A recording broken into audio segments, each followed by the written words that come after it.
need to have watched a Let's Play or have played KOTOR 1 to understand what goes on in KOTOR 2.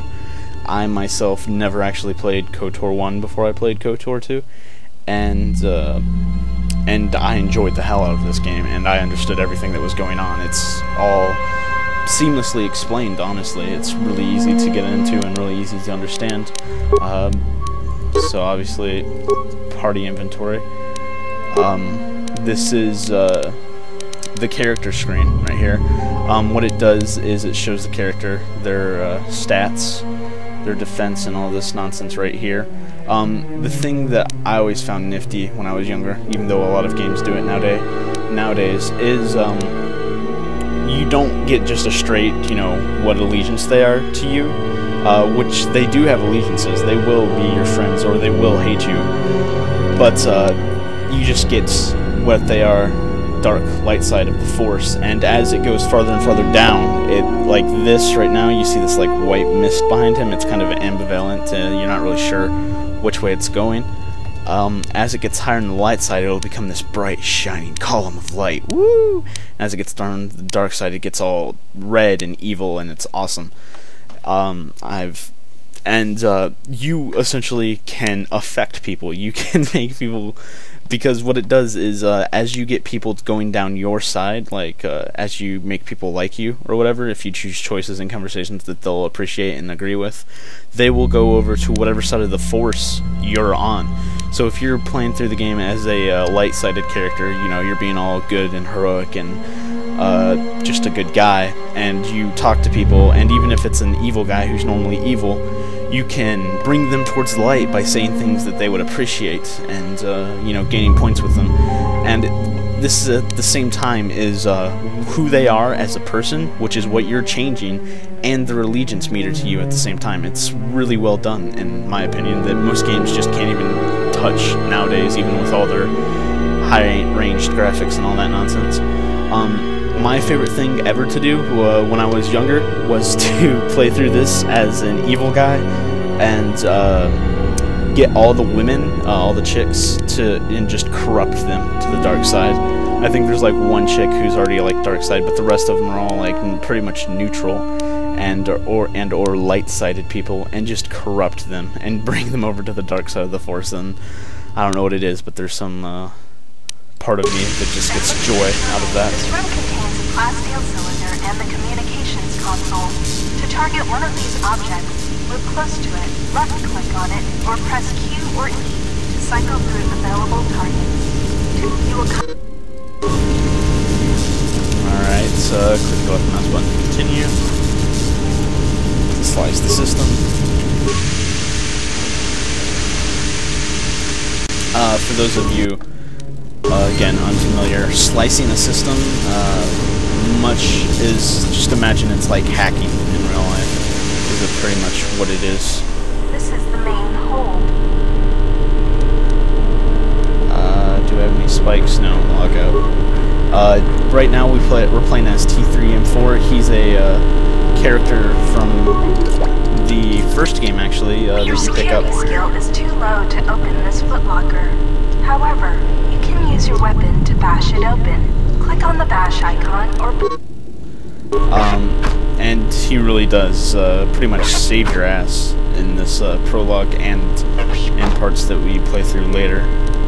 That's the downside of bashing open something. You'll often break things that are already inside. Sometimes bashing or blowing open a container will break some of the items in the container, but you can use even broken items. Yes, shush, woman.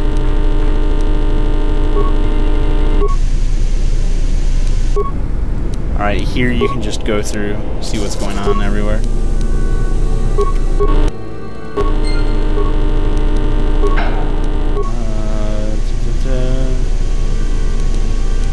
Open outer garage door. Open inner garage door. There you go.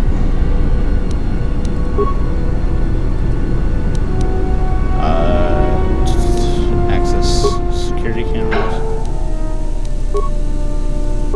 Alright, so pretty much not a lot to work with here.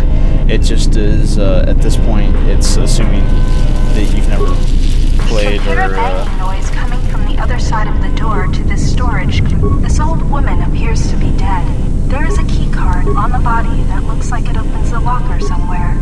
glass door is magnetically sealed and cannot be opened.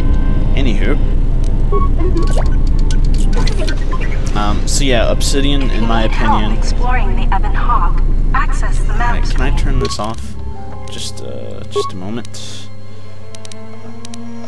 I don't think I can, By pressing M, this is the main hold. But she's gonna get on my nerves rather quickly. This is the cargo hold. I don't remember. Talking to other characters is much like using a computer console in the cockpit. You'll get some response. Furthermore, certain skills, powers, and attributes may modify what choices you have, or how successful you are.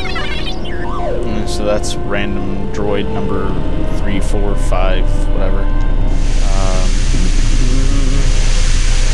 This lift will take you to.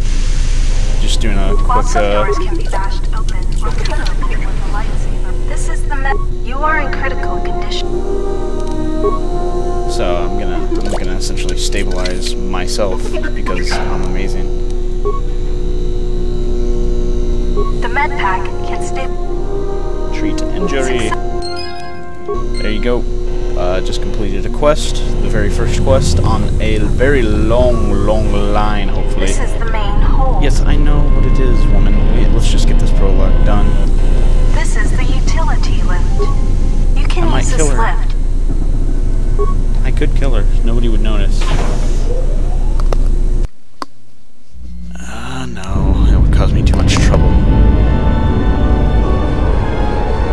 See, right here, you can see those bubbles right now. If you look on the outside, why there's those bubbles are representing the field that are on the outside of a mine, essentially, and why there's mines on the outside of the Ebon Hawk, I don't know. There's really a long story behind the ship too. If you want to know more about it, I'd suggest you like Wikipedia it or. This is the starboard side of the Ebon Hawk. This open hatch has some parts that will be useful for getting main power restored. I'd suggest Googling it or whatever, because it might take you a bit to read, or hell, even watching a Let's Play on KOTOR 1, but it's got an interesting story. This busted engine port has some needed parts for the Ebon Hawk's hyperdrive. Take the parts here back down below to get main power restored. These exposed wires control the door to the starboard dormitory. The door is... Override door. We just unlocked the starboard dormitory. What is that going to do for us right now? Pretty much nothing. I'm probably going to get us through the prologue, and don't forget to explore the other... This is the bubbles ahead indicate mines that you've detected automatically with your awareness skill. Some mines require higher awareness to detect. Approach mines carefully. They will blow up and damage you if you get too close. You can use your demolition skill to either disable or recover these mines. Recovering mines requires a higher... Shut up. Essentially what she was saying is if you want to get these mines inside your inventory, then you have to, recover them instead of...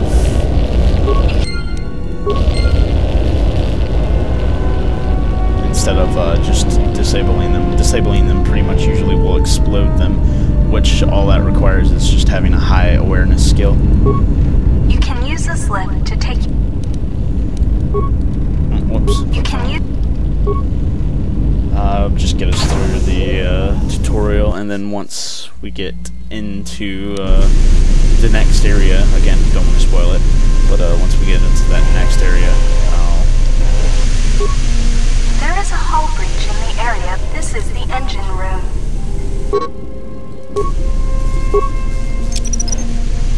that's another one of my favorite things. You can pretty much explode doors.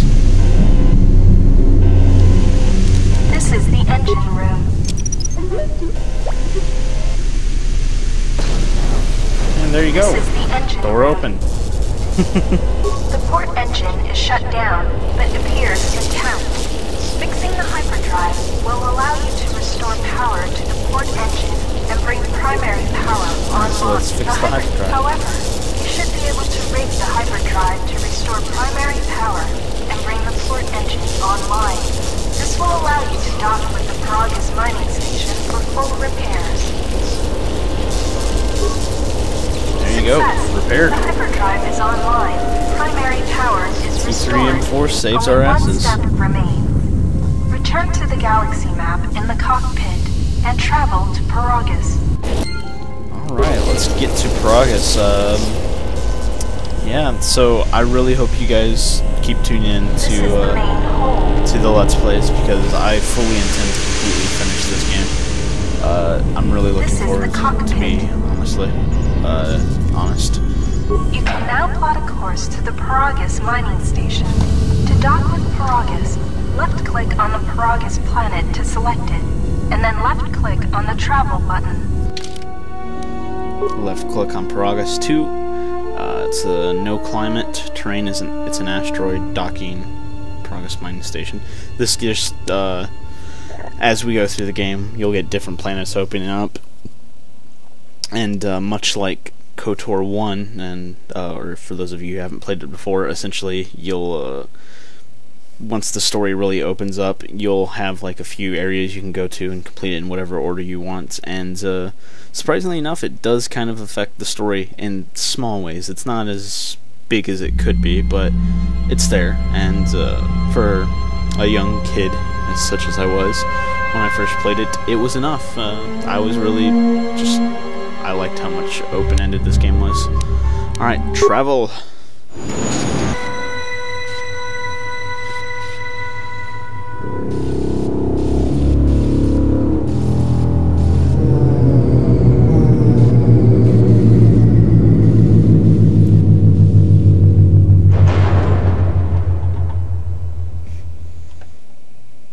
Door to the storage compartment is being sliced. There is someone, or something, else alive on the Ebon Hawk. Oh, let's go check it out. HK-47, what are you doing?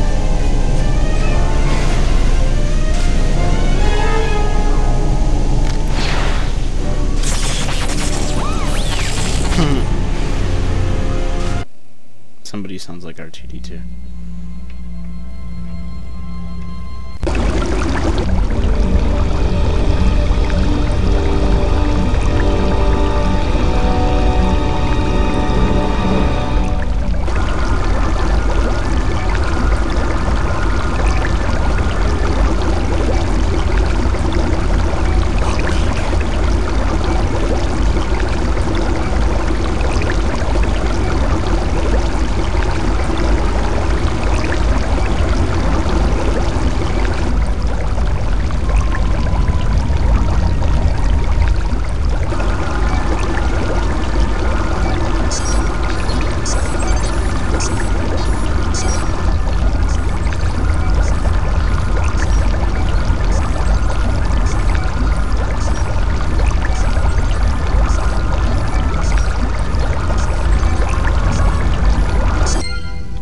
Journal entry added, but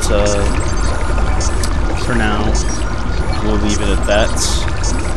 But before we leave, just ask a few questions. Why are we here? What happens after T3 and 4, I think it is? What happened after he saved us? I mean, is this the Paragus mining facility? Did we make it? What's going on? And if so, why were we in a tank? We were in critical condition, so perhaps that's probably why. So does that mean that the people here are friendly? Most likely not. Most video games aren't very interesting if everybody's friendly to you. But let's find the answers to all these questions and more next time on Let's Play Star Wars KOTOR 2. The Sith Lords.